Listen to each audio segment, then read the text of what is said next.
The 1,000 injuries of Fortunato I had borne as best I could, but when he ventured upon insult, I vowed revenge. You, who so well know the nature of my soul, will not suppose, however, that I gave utterance to a threat. At length I would be avenged. This was a point definitely settled. But the very definitiveness with which it was resolved precluded the idea of risk. I must not only punish, but punish with impunity. A wrong is unredressed when retribution overtakes its redresser. It is equally unredressed when the avenger fails to make himself felt as such to him who has done the wrong. It must be understood that neither by word nor deed had I given Fortunato cause to doubt my good will. I continued, as was my wont, to smile in his face, and he did not perceive that my smile now was at the thought of his immolation.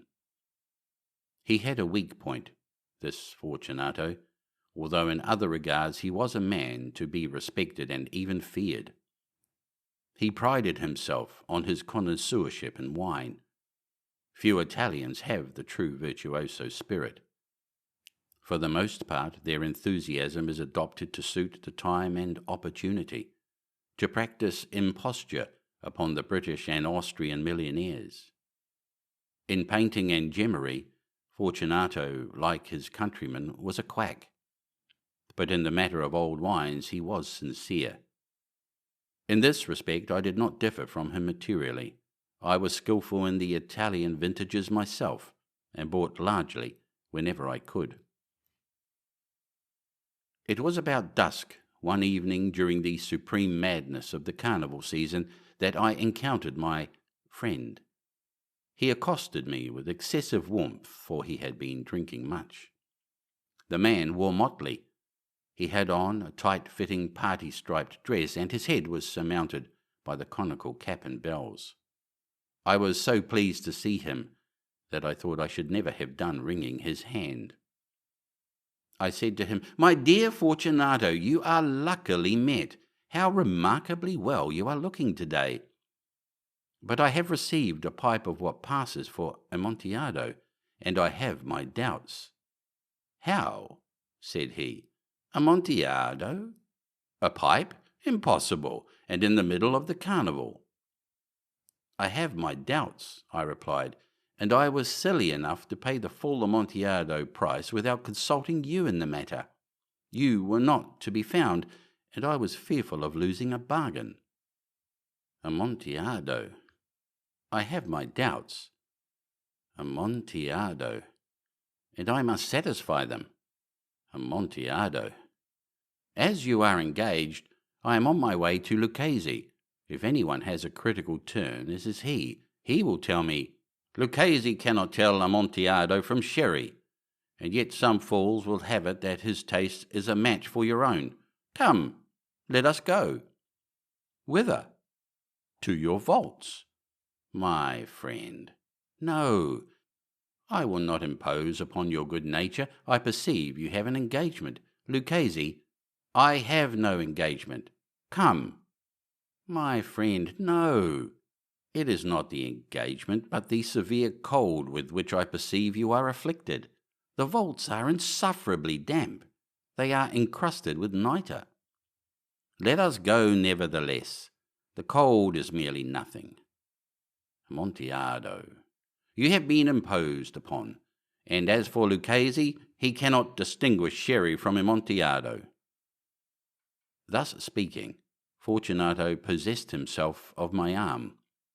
Putting on a mask of black silk, and drawing a roquelaire closely about my person, I suffered him to hurry me to my palazzo. There were no attendants at home. They had absconded to make merry in honour of the time. I had told them that I should not return until the morning, and had given them explicit orders not to stir from the house. These orders were sufficient, I well knew, to ensure their immediate disappearance, one and all, as soon as my back was turned. I took from their sconces 2 flambeaux, and giving one to Fortunato, bowed him through several suites of rooms to the archway that led into the vaults. I passed down a long and winding staircase, requesting him to be cautious as he followed. We came at length to the foot of the descent, and stood together on the damp ground of the catacombs of the Montresors. The gait of my friend was unsteady, and the bells upon his cap jingled as he strode. "The pipe," said he. "It is farther on," said I, "but observe the white webwork which gleams from these cavern walls." He turned towards me, and looked into my eyes with two filmy orbs that distilled the rheum of intoxication. "Nitre?" he asked at length. "Nitre," I replied. "How long have you had that cough?"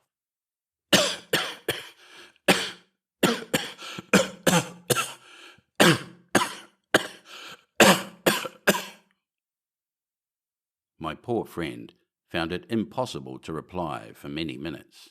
"It is nothing," he said at last. "Come," I said with decision, "we will go back. Your health is precious. You are rich, respected, admired, beloved. You are happy, as once I was. You are a man to be missed. For me, it is no matter. We will go back. You will be ill, and I cannot be responsible. Besides, there is Lucchese." "Enough," he said. "The cough is a mere nothing. It will not kill me. I shall not die of a cough." "True, true," I replied, "and indeed I had no intention of alarming you unnecessarily. But you should use all proper caution. A draught of this Medoc will defend us from the damps." Here I knocked off the neck of a bottle which I drew from a long row of its fellows that lay upon the mould. "Drink," I said, presenting him the wine. He raised it to his lips with a leer. He paused and nodded to me familiarly, while his bells jingled. "I drink," he said, "to the buried that repose around us." "And I to your long life." He again took my arm, and we proceeded. "These vaults," he said, "are extensive." "The Montresors," I replied, "were a great and numerous family." "I forget your arms." "A huge human foot d'or, in a field azure. The foot crushes a serpent rampant whose fangs are embedded in the heel." "And the motto?" "Nemo me impune lacessit." "Good," he said. The wine sparkled in his eyes, and the bells jingled. My own fancy grew warm with the Medoc. We had passed through walls of piled bones with casks and puncheons intermingling, into the inmost recesses of catacombs. I paused again, and this time I made bold to seize Fortunato by an arm above the elbow. "The nitre," I said. "See, it increases. It hangs like moss upon the vaults. We are below the river's bed. The drops of moisture trickle among the bones. Come, we will go back ere it is too late. Your cough—" "It is nothing," he said. "Let us go on. But first, another draught of the Medoc." I broke and reached him a flagon of de Graaf. He emptied it at a breath. His eyes flashed with a fierce light. He laughed and threw the bottle upwards with a gesticulation I did not understand. I looked at him in surprise. He repeated the movement, a grotesque one. "You do not comprehend?" he said. "Not I," I replied. "Then you are not of the Brotherhood." "How?" "You are not of the Masons." "Yes, yes," I said. "Yes, yes." "You? Impossible. A Mason?" "A Mason," I replied. "A sign," he said. "A sign." "It is this," I answered, producing a trowel from beneath the folds of my roquelaire. "You jest," he exclaimed, recoiling a few paces. "But let us proceed to the Amontillado." "Be it so," I said, replacing the tool beneath the cloak and again offering him my arm. He leaned upon it heavily. We continued our route in search of the Amontillado. We passed through a range of low arches, descended, passed on, and descending again, arrived at a deep crypt, in which the foulness of the air caused our flambeau rather to glow than flame. At the most remote end of the crypt there appeared another, less spacious. Its walls had been lined with human remains, piled to the vault overhead in the fashion of the great catacombs of Paris. 3 sides of this interior crypt were still ornamented in this manner. From the 4th side the bones had been thrown down and lay promiscuously upon the earth, forming at one point a mound of some size. Within the wall thus exposed by the displacing of the bones, we perceived a still interior recess, in depth about 4 feet, in width 3, in height 6 or 7. It seemed to have been constructed for no especial use within itself, but formed merely the interval between 2 of the colossal supports of the roof of the catacombs, and was backed by one of their circumscribing walls of solid granite. It was in vain that Fortunato, uplifting his dull torch, endeavoured to pry into the depth of the recess.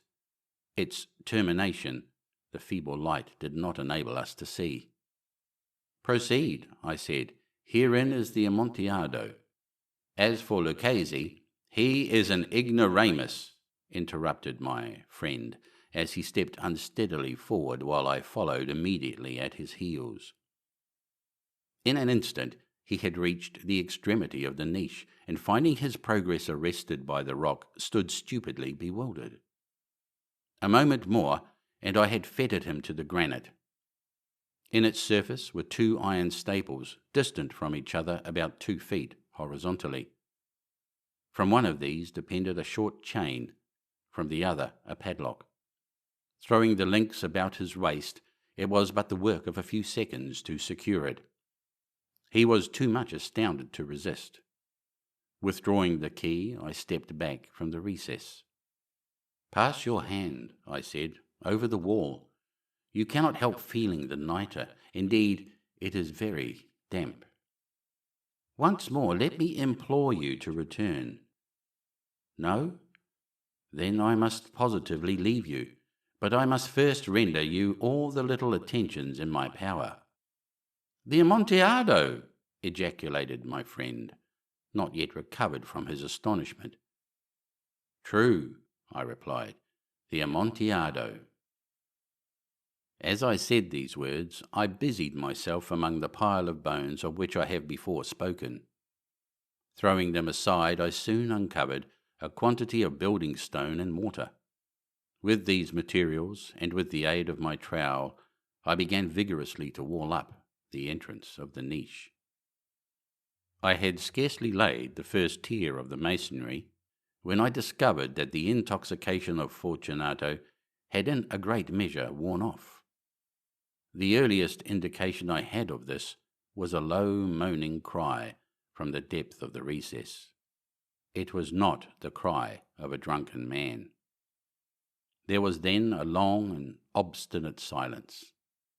I laid the 2nd tier, and the 3rd, and the 4th, and then I heard the furious vibrations of the chain. The noise lasted for several minutes, during which, that I might hearken to it with the more satisfaction, I ceased my labours and sat down upon the bones.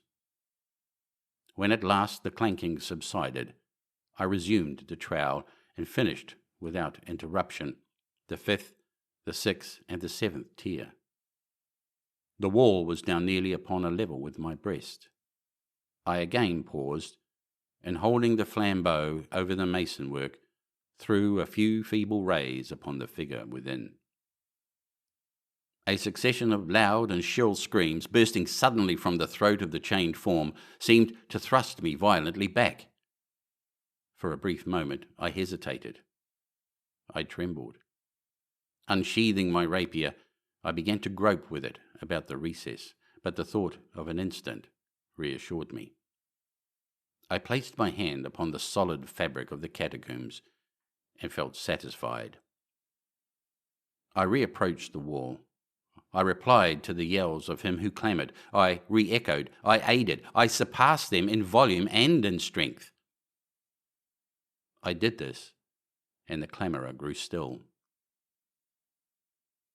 It was now midnight, and my task was drawing to a close. I had completed the 8th, the 9th, and the 10th tier. I had finished a portion of the last and the 11th. There remained but a single stone to be fitted and plastered in. I struggled with its weight. I placed it partially in its destined position. But now there came from out the niche a low laugh that erected the hairs upon my head. It was succeeded by a sad voice, which I had difficulty in recognizing as that of the noble Fortunato. The voice said, "Ha, ha, ha. A very good joke indeed, an excellent jest. We shall have many a rich laugh about it at the palazzo, over our wine." "The Amontillado," I said.